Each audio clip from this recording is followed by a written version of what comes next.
7 قسم کی عورتوں کو کبھی اولاد نہیں ہوتی۔ حضرت سلیمان علیہ السلام نے یہ سوال پریوں سے پوچھا کہ بتاؤ آخر وجہ کیا ہے کہ ان عورتوں کے ہاں اولاد نہیں ہوتی؟ تو پریوں نے بتایا کہ 7 طرح کی عورتوں کے کبھی بھی اولاد نہیں ہوگی، جن میں سب سے پہلی عورت وہ ہے جس کے بسم اللہ الرحمن الرحیم۔ السلام علیکم محترم ناظرین، تمام تعریفیں اللہ تبارک و تعالیٰ کے لیے جو بڑا مہربان نہایت رحم کرنے والا ہے۔ کروڑہ درود آقائے دو جہان نبی مہربان محمد مصطفیٰ صلی اللہ علیہ وسلم پر، آپ کی آل و اولاد پر، آپ کے تمام اصحاب پر اللہ تعالیٰ مغفرت فرمائے، آپ کی، میری اور ساری امت کے مسلمانوں کی، آمین۔ محترم ناظرین، اولاد کا ہونا ایک اللہ کا نایاب تحفہ ہے۔ اولاد کا حصول خاندان کی نسلی ترقی ہر انسان کی ضرورت اور پاکیزہ خواہش ہوتی ہے۔ ایک شادی شدہ جوڑے کی خوشیاں اس وقت تک ادھوری رہتی ہیں جب تک اس جوڑے کی گود میں اولاد جیسی نعمت موجود نہ ہو۔ محترم ناظرین، بحیثیت مسلمان ہمارا ایمان اور یقین ہے کہ اچھی اور نیک اور صالح اولاد اپنے والدین کے لیے مغفرت و بخشش کا ذریعہ ہے۔ محترم ناظرین، ہر انسان کے اندر اللہ تبارک و تعالیٰ نے فطری طور پر یہ خواہش رکھی ہے کہ وہ شادی کے بعد صاحب اولاد ہو جائے، حتیٰ کہ انبیاء و اولیاء نے بھی یہ تمنائیں کی اور دعائیں مانگی۔ اولاد دینا نہ دینا دونوں اللہ تبارک و تعالیٰ کے ہاتھ میں ہے، اور دونوں میں اللہ کی حکمتیں پوشیدہ ہیں۔ کسی کو اولاد دے کر آزماتا ہے اور کسی کو نہ دے کر، بالکل اسی طرح جیسے کسی کو مال دے کر آزماتا ہے کہ آیا وہ میری اطاعت و فرما برداری میں لگتا ہے یا نافرمانی میں، اور کسی کو مال نہ دے کر کہ آیا وہ صبر و رضا کا مظاہرہ کرتا ہے یا ناصبری اور ناراضگی کا۔ اولاد اللہ تعالیٰ کی بہت بڑی نعمت ہے۔ اس کی قدر ان لوگوں سے پوچھی جائے جن کے گھر کے آنگن میں یہ پھول نہیں کھلا۔ کشادہ اور وسیع گھر، نوکروں خدام کی ایک فوج، دنیا کی ہر آسائش میسر ہے، مگر پھر بھی گھر سونا اور ویران سا لگتا ہے۔ کیوں؟ کیا وجہ ہے؟ اس لیے کہ گھر کے گلشن میں بچے کی صورت میں کھیلنے والا پھول جو سارے گھر اور گھر والوں کو معطر کر دے وہ نہیں ہے، اور اس کے حصول کے لیے ہزار جتن کیے جاتے ہیں، نظریں مانی جاتی ہیں، روزے بھی رکھے جاتے ہیں۔ حرمین شریفین میں حاضری کے موقع پر غلاف کعبہ کو پکڑ کر مقام ابراہیم پر نوافل کی ادائیگی کے بعد میدان عرفات میں جبل رحمت پر روزہ رسول صلی اللہ علیہ وسلم کی زیارت کے موقع پر حصول اولاد کے لیے دعاؤں پر دعائیں مانگی جا رہی ہیں۔ کسی بزرگ کے پاس جایا جاتا ہے تب بھی اس کی دعا کی درخواست کی جاتی ہے، کیونکہ اولاد کے بغیر زندگی ایسے خالی اور بے مزہ سی لگتی ہے، اور اتنے جتن کرنے کے بعد جب اللہ تبارک و تعالیٰ کسی کی سن لیتا ہے تو وہ خوشیاں مناتا ہے، دوست احباب کو مٹھائیاں کھلاتا ہے، مبارکبادیں وصول کرتا ہے۔ یہ سب اس بات کی دلیل ہے کہ اولاد اللہ تبارک و تعالیٰ کی طرف سے عطا کردہ ایک عظیم نعمت ہے۔ اولاد کا ہونا ایک نعمت اور ایک خوشی ہے۔ اس کا نیک و فرما بردار ہونا، شب زندہ اور دار و ذمہ دار ہونا دگنی نعمت اور دگنی خوشی ہے، کیونکہ وہ دنیا میں نیک نامی، مرنے کے بعد صدقہ جاریہ اور قیامت کے دن باعث نجات و شفاعت ہوگی، جبکہ بری اولاد تو انسان کے لیے دنیا میں بھی تکلیف کا سبب بنتی ہے اور آخرت میں بھی شرمساری کا باعث بنے گی۔ بری اولاد کا کیا بتایا جائے، وہ انسان کے لیے چھٹی انگلی کی طرح ہوتی ہے، نہ انسان اس کو کاٹ سکتا ہے نہ برداشت کر سکتا ہے۔ وہ اولاد جو کہ آنکھوں کی ٹھنڈک ہوتی ہے، جس پر انسان فخر کرتا ہے، جس کی خواہشات اور ضروریات کو پورا کرنے کے لیے انسان اپنا خون پسینہ بہاتا ہے، اس کی اگر تربیت نہ کی جائے تو بعض اوقات رحمت کی بجائے زحمت بن جاتی ہے، دل کے سکون کی بجائے پریشانی کا ذریعہ بن جاتی ہے۔ اسی لیے رسول اللہ صلی اللہ علیہ وسلم کے احکامات کی طرف توجہ کریں کہ صحیح تربیت کریں تاکہ وہ آپ کے لیے نجات و بخشش کا ذریعہ بن سکیں۔ والدین کے پیش نظر یہ بات رہنی چاہیے کہ اولاد ان کی اپنی ملکیت نہیں ہے، نہ ہی وہ اپنی مرضی سے حاصل کر سکتے ہیں اور نہ ہی اسے اپنی مرضی سے زندہ رکھ سکتے ہیں۔ دینا نہ دینا بھی اللہ کی مرضی پر منحصر ہے، اور مختصر یا لمبی زندگی دینے کا دار و مدار بھی اسی کی مشیت پر ہے۔ کوئی بچپن میں فوت ہو جاتا ہے تو کوئی جوانی میں اور کوئی بڑھاپے میں۔ یہ اولاد والدین کے پاس اللہ تبارک و تعالیٰ کی خوبصورت اور قیمتی امانت ہے، اس میں خیانت نہ کیجیے بلکہ اس کا حق ادا کیجیے۔ جو والدین اولاد کی صحیح طور پر تربیت کرتے ہیں اور ان کی دینی تعلیم اور حسن اخلاق کے زیور سے آراستہ کرتے ہیں، وہ ایمانت کا حق ادا کرتے ہیں، اور جو والدین اس بارے میں تساہل اور تغافل سے کام لیتے ہیں اور افلاس کے ڈر سے یا چند ٹکوں کی خاطر انہیں بگاڑ کر راستے پر لگا دیتے ہیں، تو وہ ایک بہت بڑی ایمانت میں بڑی خیانت کے مرتکب ہوتے ہیں۔ اولاد وہ نعمت ہے جسے اللہ تبارک و تعالیٰ نے اپنی طرف سے بنی آدم کو دیا جانے والا ہبہ قرار دیا ہے۔ اللہ تبارک و تعالیٰ فرماتا ہے، اللہ ہی کے لیے ہے آسمانوں اور زمین کی بادشاہی، پیدا کرتا ہے جو چاہتا ہے، جسے چاہتا ہے نری بچیاں ہبہ کرتا ہے اور جسے چاہتا ہے بچے عطا کرتا ہے۔ سورہ انعام میں اللہ تبارک و تعالیٰ فرماتا ہے، ہم نے ابراہیم کو اسحاق اور یعقوب ہبہ کیے۔ حضرت اسحاق حضرت ابراہیم علیہ السلام کے صاحبزادے اور حضرت یعقوب علیہ السلام پوتے تھے۔ قرآن کریم کے مطالعے سے پتہ چلتا ہے کہ جن انبیاء کرام علیہ السلام یا اولیاء کرام کے ہاں اولاد نہ تھی، انہوں نے اللہ تبارک و تعالیٰ کی بارگاہ میں دامن پھیلا کر طلب کیا، اس نعمت عظمیٰ کے حصول کی تمنا کی۔ ان کی اس تمنا کو اللہ تبارک و تعالیٰ نے شرف قبولیت بخشا اور اولاد ہونے کی بشارتیں اور مبارکیں دی۔ حضرت ابراہیم علیہ السلام مصر سے ہوتے ہوئے شام پہنچے۔ وہاں پہنچ کر اللہ تبارک و تعالیٰ کی بارگاہ میں التجا کرتے ہیں، رب حب لی من الصالحین، اے میرے پروردگار مجھے صالحہ اولاد عطا فرما۔ آپ کی یہ دعا قبول ہوئی۔ جناب زکریا علیہ السلام نے جب مریم علیہ السلام کے پاس بے موسمی پھل دیکھے تو وہاں پر ہی پکار اٹھے، ربی حب لی من لدنک ذریۃ طیبۃ انک سمیع الدعاء۔ سورہ العمران، اے میرے پروردگار مجھے اپنی جناب سے صالح اولاد عطا فرما، تو بے شک دعا سننے والا اور قبول فرمانے والا ہے، سننے والا اور قبول فرمانے والا ہے۔ اللہ تعالیٰ نے انسان کو ہزاروں نعمتوں سے نوازا ہے، اس پر لاکھوں انعامات کیے ہیں۔ اگرچہ اللہ تبارک و تعالیٰ کی کوئی بھی نعمت بے مقصد اور فضول نہیں، ہر ایک اپنی اپنی جگہ خاص اور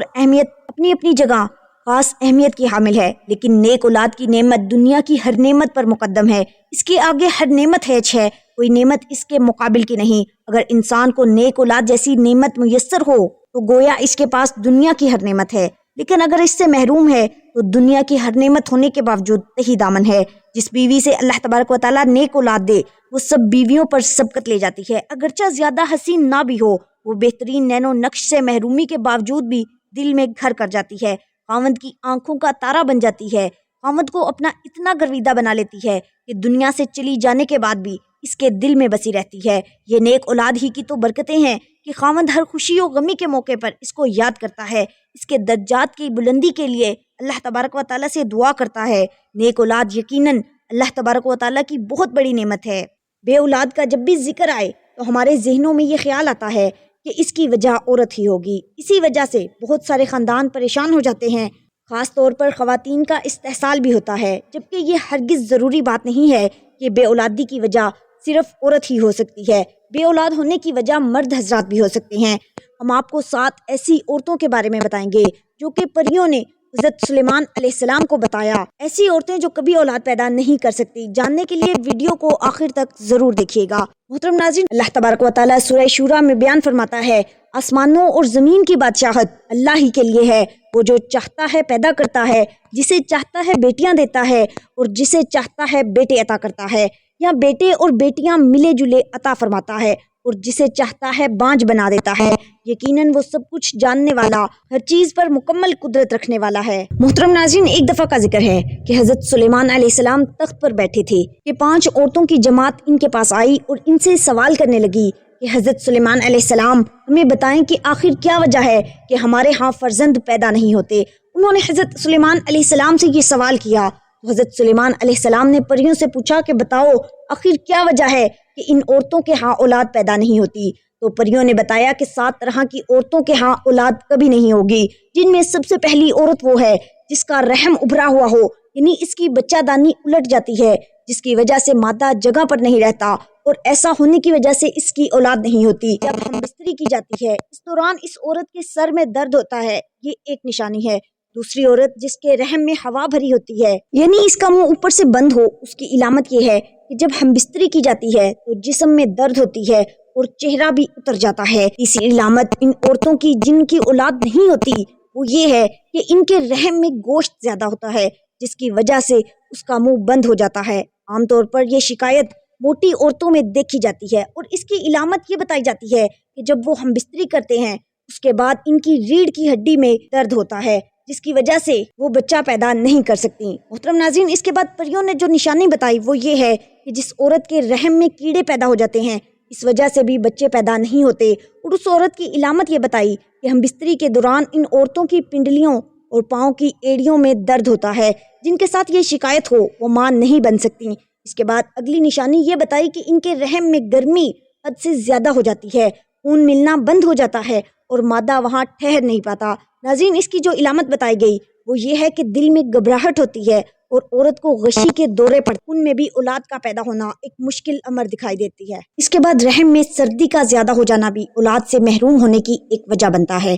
اس کی نشانی یہ بتائی گئی ہے کہ ایسی عورت کے سینے میں درد رہتا ہے، اور یہ نشانی ان پریوں نے بتائی ہے۔ آخری نشانی ان پریوں کی جانب سے ان عورتوں کے بارے میں بتائی گئی جن کی اولاد نہیں ہوتی، وہ یہ ہے کہ ان میں عجیب جنات طاری رہتے ہیں، آسیب کا سایہ رہتا ہے، اور وہ اس کے اندر بچہ مار دیتے ہیں۔ جو مادہ کے رحم میں مختلف چیزیں ہوتی ہیں ان کو ختم کر دیتے ہیں۔ ناظرین، اس کی نشانی یہ ہے کہ اسے ہم بستری کرتے ہوئے درد محسوس نہیں ہوتا، اور نہ ہی ہم بستری کرتے ہوئے اسے لذت محسوس ہوتی ہے۔ یہ وہ 7 عورتیں ہیں جن کے بارے میں حضرت سلیمان علیہ السلام کی بارگاہ میں آنے والی ان بانج عورتوں کو بتایا گیا کہ آخر ان میں اولاد کیوں نہیں ہوتی۔ محترم ناظرین، صرف عورتوں ہی میں بانج پن نہیں ہوتا، مردوں میں بھی بانج پن ہوتا ہے۔ مردانہ بانج پن سے مراد مرد کی صحت کا کوئی بھی ایسا مسئلہ ہو سکتا ہے جو اس کی خاتون ساتھی کے حاملہ ہونے کے امکانات کو کم کرتا ہے۔ 100 میں سے 13% جوڑے غیر محفوظ جنسی تعلقات کے باوجود حاملہ نہیں ہو پاتے۔ مردوں اور عورتوں میں بانج پن کی بہت سی وجوہات ہو سکتی ہیں۔ بانج پن کے 1/3 سے زیادہ معاملات میں مسئلہ مرد کے ساتھ ہی ہوتا ہے۔ یہ اکثر مرد کے سپرم کی کم پیداوار یا سپرم کی ترسیل کے ساتھ مسائل کی وجہ سے ہوتا ہے۔ مردانہ بانج پن کی بنیادی وجوہات یہ ہیں: سپرم کی خرابی۔ سب سے زیادہ عام مسائل میں نطفہ بنانے کے مسائل ہوتے ہیں، جیسے بعض اوقات بہت کم تعداد میں بنتا ہے یا بنتا ہی نہیں۔ طرز زندگی کے انتخاب سپرم کی تعداد کو کم یا زیادہ کر سکتے ہیں، جیسے تمباکو نوشی، شراب پینا اور کچھ دوائیں لینے سے بھی سپرم کی تعداد کم ہو سکتی ہے۔ محترم ناظرین، یہ تھی کچھ ایسی وجوہات جو بے اولادی کا سبب بنتی ہیں۔ محترم ناظرین، ہم دیکھیں تو عورتوں کو اس حوالے سے دیکھا جاتا ہے، قصوروار ٹھہرایا جاتا ہے، جبکہ ایسا نہیں ہے۔ عورتوں کی بجائے کبھی مردوں میں بھی نقص ہوتا ہے، لیکن ہمارا معاشرہ اس چیز کو ماننے سے قاصر دکھائی دیتا ہے اور اس بات کو تسلیم نہیں کیا جاتا، جو کہ بالکل ایک غلط بات ہے۔ بے اولادوں کے لیے انتہائی مجرب اور قرآنی وظیفہ آپ کو بتاتے ہیں نبی کریم۔